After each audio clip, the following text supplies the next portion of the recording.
Hi friends, അസ്സാം വലൈക്കും. Welcome to my YouTube channel Mamoos Thekkan. അപ്പോൾ ഇന്നൊരു ചെറിയൊരു കുഞ്ഞു വ്ളോഗാണ് കേട്ടോ. അപ്പോൾ എല്ലാവരും ഒന്ന് വീഡിയോ മുഴുവനായിട്ട് കണ്ട് സപ്പോർട്ട് ചെയ്യണം. അപ്പോൾ രാവിലെ പുട്ടുണ്ടാക്കി കേട്ടോ.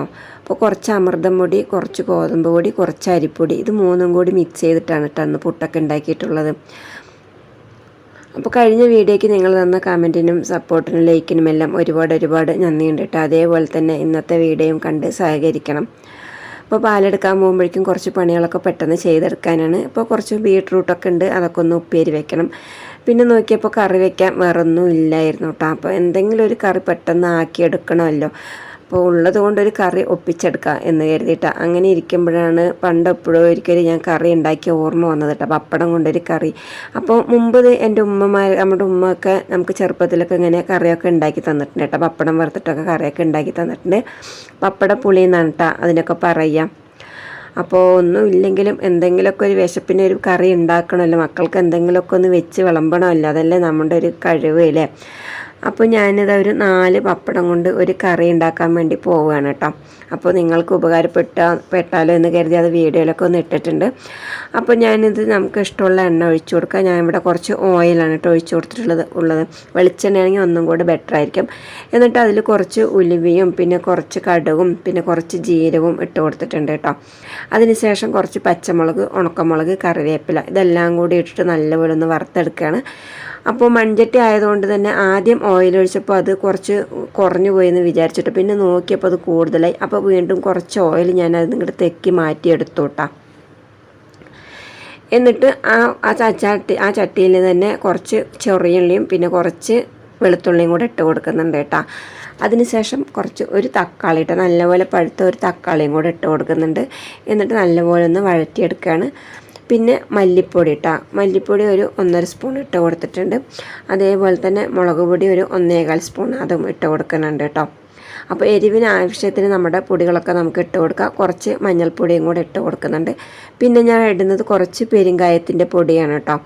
അപ്പോൾ ഈ പെരുങ്കായപ്പൊടിയൊക്കെ ഇതിൽ എന്തായാലും ഇട്ട് കൊടുക്കണം. അപ്പോഴേ കറിക്കൊരു അതിൻ്റേതൊരു ടേസ്റ്റ് ശരിക്കും കിട്ടുള്ളൂ കേട്ടോ. എന്നിട്ട് പുളി പിഴിഞ്ഞ വെള്ളം കൂടെ ഒഴിച്ചു കൊടുക്കുന്നുണ്ട്. ഓവർ പുളിയൊന്നും ആവരുത്, എന്നാൽ കുറച്ച് പുളി ഉണ്ടാവുകയും വേണം കേട്ടോ. തീരെ പുളി ഇല്ലാതെ ഇരിക്കാൻ പാടില്ല. അപ്പോൾ അതവിടെ തിളയ്ക്കുന്ന നേരം കൊണ്ട് നമുക്ക് പപ്പടം ഇതേപോലെ ഒന്ന് കട്ട് ചെയ്തിട്ട് മുറിച്ചെടുക്കാം. ഞാനിവിടെ ഒരു 4 പപ്പടം കേട്ടോ എടുത്തിട്ടുള്ളത്. എന്തായാലും 4 പപ്പടം കൊണ്ട് തന്നെ ഒരു അടിപൊളി കറി നമുക്ക് ഉണ്ടാക്കിയെടുക്കാൻ പറ്റി. എല്ലാവർക്കും ഇവിടെ ഇഷ്ടപ്പെട്ടു കേട്ടോ. അപ്പോൾ പപ്പടം കൊണ്ട് ഇതുപോലെ കറി ഉണ്ടാക്കാത്തവരുണ്ടെങ്കിൽ ഒന്ന് ഉണ്ടാക്കണം. ഇതേപോലെ ഒന്ന് ട്രൈ ചെയ്തിട്ട് അഭിപ്രായമൊക്കെ ഒന്ന് കമൻറ്റിൽ എഴുതി അറിയിക്കണം കേട്ടോ.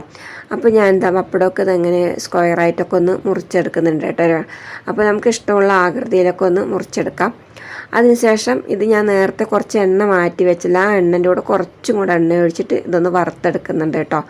എന്നിട്ട് ഈ തിളച്ച് കുറുകി വന്ന കറിയിലേക്ക് ഈ പപ്പടം വറുത്തതും കൂടെ അങ്ങോട്ട് ഇട്ട് കൊടുക്കുക കേട്ടോ. നല്ല അടിപൊളി ടേസ്റ്റാണ്.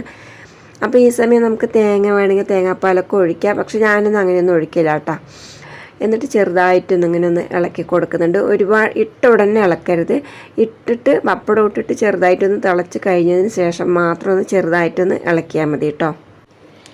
അപ്പോൾ നിങ്ങൾക്ക് ഈ വീഡിയോ ഇഷ്ടമാവുകയാണെങ്കിൽ ഒന്ന് ലൈക്ക് ചെയ്യണേ. അതേപോലെ തന്നെ പുതിയ കൂട്ടുകാരാണെങ്കിൽ ഒന്ന് സബ്സ്ക്രൈബ് ചെയ്ത് സപ്പോർട്ടോടെ ചെയ്യണം.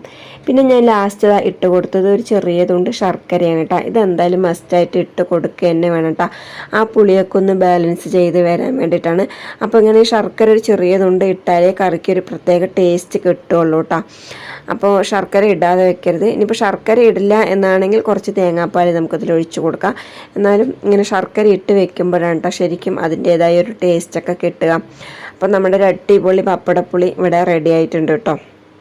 അപ്പോൾ ഞാൻ പുട്ടൊന്നുമല്ല കഴിച്ചത്. അപ്പോൾ ഞാൻ കുറച്ച് പപ്പടപ്പുളിയൊക്കെ കൂട്ടി ബീട്രൂട്ട് ഉപ്പേരിയും കൂട്ടി ചോറൊക്കെ കഴിച്ചിട്ടാണ് കേട്ടോ ഞാൻ പിന്നെ പാലെടുക്കാനൊക്കെ പോയത്. അപ്പോൾ ഇന്ന് കുറച്ച് വൈകിട്ട പണികളൊക്കെ എനിക്ക്. പിന്നെ പാലെടുക്കലെല്ലാം കഴിഞ്ഞ് വന്നതിന് ശേഷമാണ് പിന്നെ ഞാൻ തുണി കഴുകാനൊക്കെ നിന്നത്. പിന്നെ വന്ന് ഞാൻ തുണികളെല്ലാം കഴുകിയൊക്കെ ഒന്ന് വാരാൻ വെച്ചിട്ടുണ്ട് കേട്ടോ. വെള്ളം തോരാനൊക്കെ വെച്ചിട്ടുണ്ട്.